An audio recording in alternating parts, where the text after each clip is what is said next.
हम तो यहां तक कहेंगे,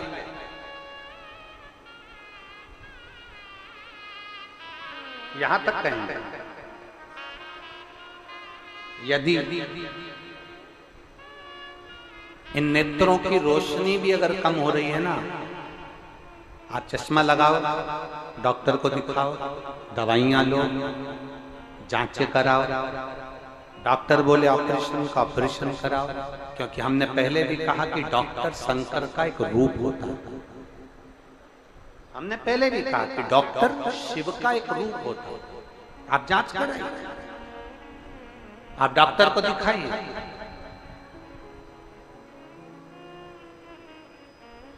और जब डॉक्टर को भी दिखाते हुए आपकी आंखों में अगर आराम ना लगे, तो फिर किसी शिव मंदिर में शंकर का शिवलिंग हो, जलाधारी हो, और वो जलाधारी का पानी, शिवलिंग की जो जलाधारी होती है वो थोड़ी मोटी होती है। बोलो बोलो, देखा है आप लोगों ने कि नहीं देखा है?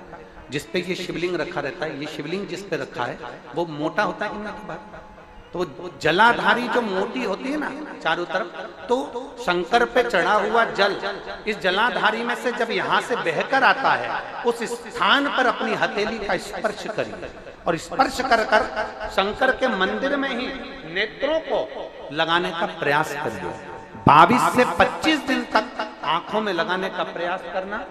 30वें दिन हमको पत्र लिखकर भेजना कि आपकी आंख की रोशनी बढ़ना प्रारंभ हुई कि नहीं, आपका चश्मे का नंबर ठीक हुआ कि नहीं। नेत्रों पर इस स्थान का महत्व है। ये गणेश और कार्तिकेय का स्थान, बीच में अशोक सुंदरी का स्थान, शिवलिंग, शंकर के ऊपर जो जल गिरता है, शंकर जी की 5 लड़कियां, जया, विषहरा, सामरीबारी, दौतली, देव, जिस पर शिवलिंग रखा है पार्वती जी का हस्तकमल।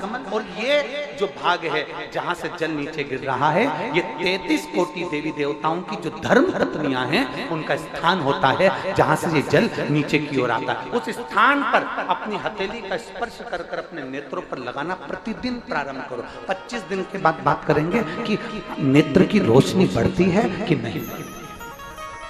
जांच भी कराना, डॉक्टर को दिखाना भी कि हमारी नेत्र की रोशनी का कितना अंतर है, जरा देखकर बताओ। जरा देखिए,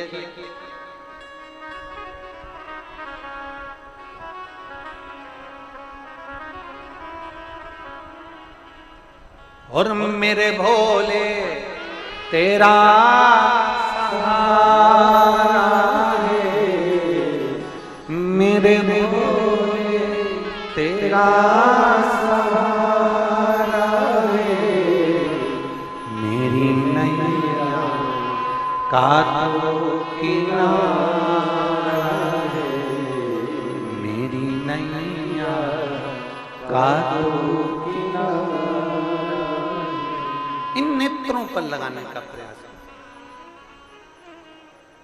ब्रह्मचित्त शिव भक्त, शंकर का वो वरदानी भक्त, शनि महाराज ने अपनी दृष्टि दे दी, तकलीफ आई, दुख प्रारंभ हुआ, कष्ट आना प्रारंभ हुआ। शनि जब अपनी दृष्टि देता है, कष्ट आता है।